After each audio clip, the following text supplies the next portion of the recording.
23 years after their encounter, Ken and Sarah spoke with cryptozoologist Linda Gottfried to share their story of something haunting they witnessed along with hundreds of others at a quaint Midwestern Baptist church worship service. Gottfried investigated this extraordinary story in depth, but the witnesses agreed to publish their stories only on the condition that they were given strict anonymity. The couple were in their 60s, and Gottfried described them as very reliable. Really researched every aspect of their story, tracking down and successfully obtaining every verifiable detail. This church seems to no longer exist, and the land it once stood on has changed owners several times since the incident. A big-boned, middle-aged woman who was relatively new to the church sat quite close to Sarah and her family. Ken noticed that her eyes kept turning to him and that she seemed to have a strange grayness. He could just tell that there was something strange about her. She seemed to be fidgeting quite a bit. The pastor finished his sermon and walked past the strange woman, apparently prompting her to stand up and let out a blood-curdling scream. She twisted her head and body in a grotesque but indescribable manner before suddenly transforming into a wolf-like creature. Sarah described the strange scene before her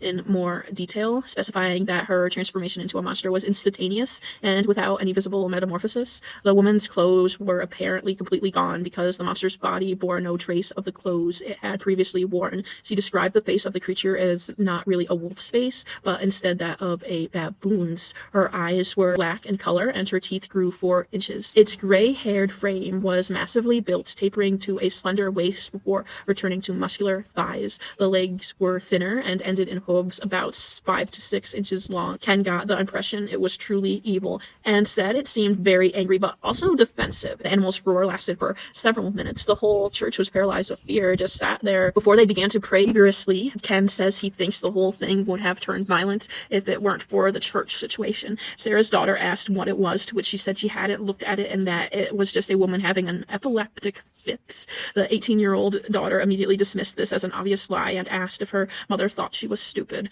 The minister was the first to react to the monster, confidently saying, "Satan, you have no power here." At this, the animal began to grunt and pant as if determined to fight or flee. An usher named Tom came up behind it and grabbed it to take it to the ground. There was a terrible scream as the monster disappeared. As quickly as it appeared, Tom was left on the bench with her, restored to her normal clothed appearance. A team of ushers were able to drag the woman into another room. When she appeared to look dazed, the congregation began muttering amongst themselves, wanting to know if the others had just seen what they had. So no one has mentioned it, perhaps to protect the reputation of their church. But as soon as she could, Sarah ran out of the church, got into her car, and started crying. Her children were very affected, and one of them was shaking. Ken was able to ask the priest if he had just seen what he thought he saw, to which he replied yes. Gottfried managed to contact the pastor, but he quickly shut her down, saying he never discusses his past pastoral duties. Sarah also managed to reconnect with some of the people who were there. They just got disappointing answers like, what happens in church stays in church.